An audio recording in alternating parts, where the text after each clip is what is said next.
Bharatiya Janata party के राष्ट्रीय अध्यक्ष श्री राजनाथ सिंह जी, पूर्व अध्यक्ष श्री नितिन गडकरी जी, संगठन महामंत्री रामलाल जी और मंच पर बैठे हुए अन्य पदाधिकारीगण, इस समारोह में आए हुए सभी बहनों और भाइयों, मैं अभी याद कर रहा हूँ जो गांधी जी ने 2 सलाह दिया कांग्रेस वालों को आज़ादी प्राप्त करने के बाद। उन्होंने पहला सलाह ये दिया, भाई ये कांग्रेस पार्टी नहीं है, एक पॉलिटिकल प्लेटफॉर्म है आंदोलन के लिए, इसलिए आज़ादी प्राप्त हो गया, इसको समाप्त करो, बंद करो, ऐसा महात्मा गांधी जी ने उनको सलाह दिया है। कांग्रेस माने एक प्लेटफॉर्म, उसमें सभी विचारधारा का लोग था, मगर सबका लक्ष्य एक ही था, आज़ादी। तो आज़ादी प्राप्त, उसमें डॉक्टर हेडगेवार से लेकर वामपंथी भावना रखने वाले लोग से लेकर अलग अलग विचारधारा वाले सब लोग था, सब ने मिलकर आज़ादी के लिए वो आंदोलन में भाग लिया।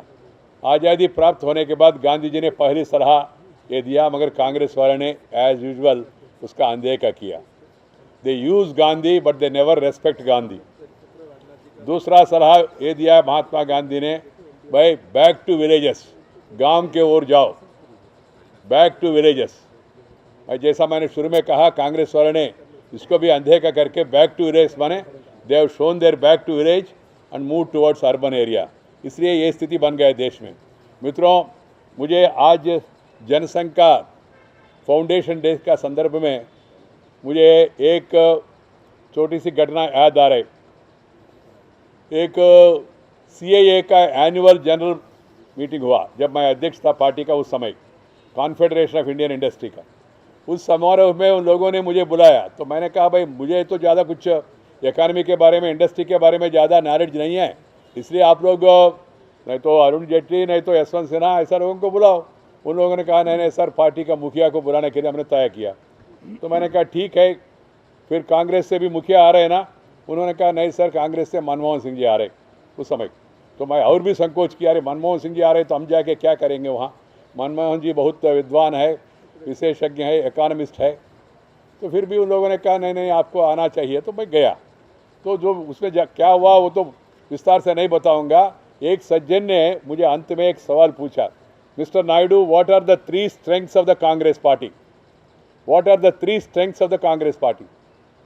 मैंने कहा मैं बीजेपी का अध्यक्ष हूँ, आप कांग्रेस का स्ट्रेंथ्स के बारे में मेरे से पूछ रहे। उन्होंने कहा मैं जानबूझकर पूछ रहा हूँ, आपके पास समाधान है तो दीजिए, नहीं तो छोड़ दीजिए, कोई प्रॉब्लम नहीं। फिर मैंने कहा मैं कोशिश करूँगा। Then I said first strength is that many people innocently in this country believe that this present Congress is connected to the original Congress which brought freedom. This has nothing to do with that Congress. It is I, not we. I Congress है वो Congress, that was a national Congress which brought the freedom. ये एक strength है, Congress party हमेशा उस नाम को उपयोग करके फ़ायदा उठा रहे। दूसरा, मैंने कहा कांग्रेस पार्टी का नेताओं का नाम में गांधी है, मगर इन लोगों को गांधी जी से कुछ लेना देना नहीं है। इस देश में बहुत लोग इनोसेंटली बिलीव करते हैं ये गांधी नाम वाले महात्मा गांधी का रिश्तेदार है, इन सुदूर कोई संबंध है ही नहीं। ये भी एक कांग्रेस पार्टी का स्ट्रेंथ है। गांव में जाओ ना, लोग पूछेंगे ये लोग जो है, नाम भाई नहीं लेना चाहता हूँ इस समय पे, तो वो लोग सोचते हैं ये लोग वो महात्मा गांधी का रिश्तेदार है, नहीं तो उनका पोता होगा, पोती होगा, और भी कुछ होगा। कुछ लेना देना नहीं इन लोगों को गांधी जी से। तीसरा, मैंने कहा in democracy dynasty is nasty, but unfortunately tasty to some people in this country. This is another strength. उनका वो नेहरू जी, इंदिरा जी, राजीव जी और ये वो अभी राहुल जी और भी आए तो और भी जी, ये भी एक स्ट्रेंथ है। 3 स्ट्रेंथ है कांग्रेस पार्टी का। कांग्रेस पार्टी नाम दिखा के, Congress party name, Gandhi ji name and then this dynasty, they are trying to take advantage. इस देश में जो भारतीय जनसंघ का जो स्थापना किया डॉक्टर श्यामा प्रसाद मुखर्जी, उनको आगे बढ़ाया दीनदयाल उपाध्याय जी, नानाजी देशमुख जी, सुंदर सिंह भंडारी जी, ऐसा बहुत महानुभाव कुशभाऊ ठाकरे जी, और अभी हमारा सामने जो श्रीमान अटल बिहारी वाजपेयी जी, श्री लाल कृष्ण आडवाणी जी, इन सब लोगों को हम सराहना करना चाहते हैं। मैं तो I really salute all those great leaders who has brought this ideological thought up to this level. हम लोग जो राजनाथ सिंह जी है, मैं हूँ, नहीं तो नितिन जी है और बाकी लोग, हम लोग बाद में आया। सचमुच में मेहनत वो लोग ने ज़्यादा किया। उस समय कोई गाड़ी भी नहीं था, सब लोग बस में चलते थे, रेल में चलते थे, पैदल से चलते थे। कोई आए तो बस स्टैंड में आके इनका हाथ में सूटकेस लेकर उनके साथ जाते थे, किसी के घर में रहते थे। जब हम आए तब तक हमको कार मिला, फिर सब फैसिलिटीज़ मिला, फ्लाइट में जाने का सुविधा मिला और लोगों में भी पार्टी बहुत आगे बढ़ गए। उन लोगों ने जो उस समय का जो काम किया, उन्होंने मेहनत किया, उन्होंने जो विचारधारा देश के सामने रखा, सचमुच में आज जनसंघ का स्थापना दिन के अवसर पर हम उन लोगों को याद रखना चाहिए और उन लोगों का जो मार्गदर्शन जो हमको मिला उसी दिशा में हम लोग आगे बढ़ना चाहिए। मित्रों, the today's BJP represents the original Congress, ये मेरा सोच है। आज़ादी के पहले जो कांग्रेस था, मदन मोहन मालवीय, गोपाल कृष्ण गोखले, बाल गंगाधर तिलक से लेकर महात्मा गांधी, सरदार वल्लभ भाई पटेल, ये सब लोग उस समय जो उन लोगों ने जो जिस तरह का विचारधारा रहते थे, चर्चा करते थे, आप देखिए पूरा कांग्रेस कॉन्फ्रेंसेस को, सुभाष चंद्र बोस सबका कॉन्फ्रेंस में हर एक का भाषण सुनो, हर एक का भाषण उस समय का सुनो, नहीं तो पढ़ो और आपको ऐसा लगेगा श्रीमान अटल बिहारी वाजपेयी बोल रहे क्या, लाल कृष्ण आडवाणी बोल रहे क्या बीजेपी नेता को बोल रहे क्या, ऐसा उनका सोच, उनका विचारधारा, हमारा आज का विचारधारा में ज़्यादा कुछ फर्क नहीं है। सचमुच में वही लाइन है। आज जो कांग्रेस पार्टी जो बोल रहे भाषा, इस भाषा का जो ओरिजिनल कांग्रेस है, ओरिजिनल कांग्रेस, वो भाषा का ये भाषा का कोई संबंध नहीं है। मगर ये क्या है, जो आज़ादी के पहले मुस्लिम लीग ने जिस तरह का भाषा बोला, विभाजनवादी भाषा, ये भाषा आज कांग्रेस बोल रहे। अभी अभी आते समय बता रहे हम कम्युनल वायलेंस बिल लाएंगे। अरे बिल नहीं है, विल चाहिए, पॉलिटिकल विल चाहिए, तो आपके पास है ही नहीं।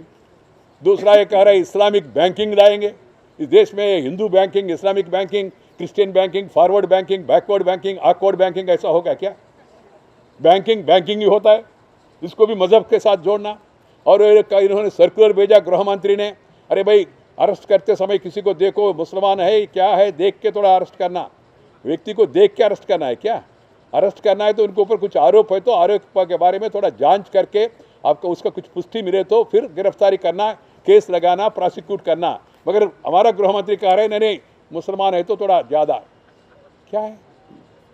पुलिस कांस्टेबल को ये अधिकार दे रहे हैं, आप कह रहे हैं आपको है भाई मुसलमान है तो थोड़ा सा ज़्यादा एक्स्ट्रा केयरफुल। ये क्या सोच है? ये विभाजनवादी तत्व है। और साथ ही साथ मजहब के आधार पर आरक्षण देना, मजहब के आधार पर आरक्षण देना और धर्म परिवर्तन करने वाले लोग, उनके ऊपर कोई एक्शन नहीं लेना, ये सब क्या है? These are all the divisive tendencies of the present Congress. ये ओरिजिनल कांग्रेस नहीं है, तो डुप्लीकेट कांग्रेस है। आई नॉट वी, जनता के लिए नहीं है, अपने के लिए सही है कांग्रेस। आई माने सबके लिए सही है, ये कांग्रेस है, आज का कांग्रेस है। इसलिए मित्रों, there is every need to go to the people, not only with our ideology but also with facts and figures, with the performance sheet of what India has done and what UP has done, what the BJP ruled states are doing and what the Congress ruled states are doing. There is need for a comparative study, research and presentation to be made before the people. Not only on that, on each and every public policy, public issue, what is the thinking? The BJP's thinking is simple, guided by three lines: nation first, party next, self last. Congress party thinking self first, बाद में कुछ रह गए तो family next, फिर अंत में उनका राजनीति लास्ट। देश के बारे में सोचने की स्थिति है ही नहीं कांग्रेस पार्टी के पास। इसलिए मित्रों, बीजेपी आइडिया ऑफ इंडिया इसमें लिखा है, BJP is known as a nation first party. BJP shares, embodies and energizes the vision of every patriotic Indian to see our beloved country emerges as a strong, prosperous and confident nation, occupying her rightful place in the international community. It is a vision to see our sacred motherland freed from the scourge of bhook, hunger, berozgari, unemployment, bhaya, fear and brashtachar, corruption. Lastly, it is a vision to see India, the world's oldest cradle of civilization, transform itself yet again into a being global power contributing her material, intellectual, cultural and spiritual energies to the change the paradigm at the global level. Bharat को एक शक्तिशाली बनाना, एक भारत को एक जमाना में विश्व गुरु कहते थे, नालंदा तक्षशिला विश्वविद्यालय में बाहर से लोग आके वहाँ पढ़ते थे, वही स्थिति को दोबारा भारत को ले जाना ये हमारा कर्तव्य है।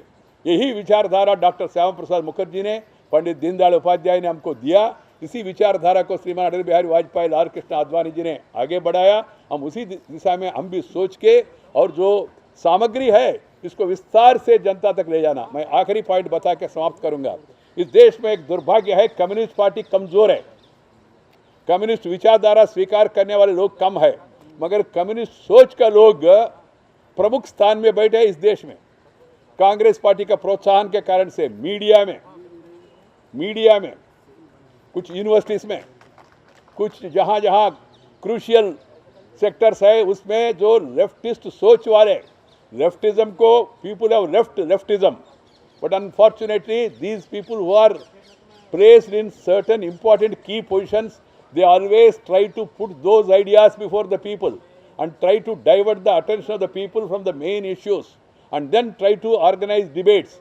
It should be the earnest effort of all the nationalistic thinking people to take this idea of nationalism forward and to counter the arguments of the leftist pseudo-secular intellectuals in an effective and rational manner and make the people to understand what is fact, what is reality and what is myth.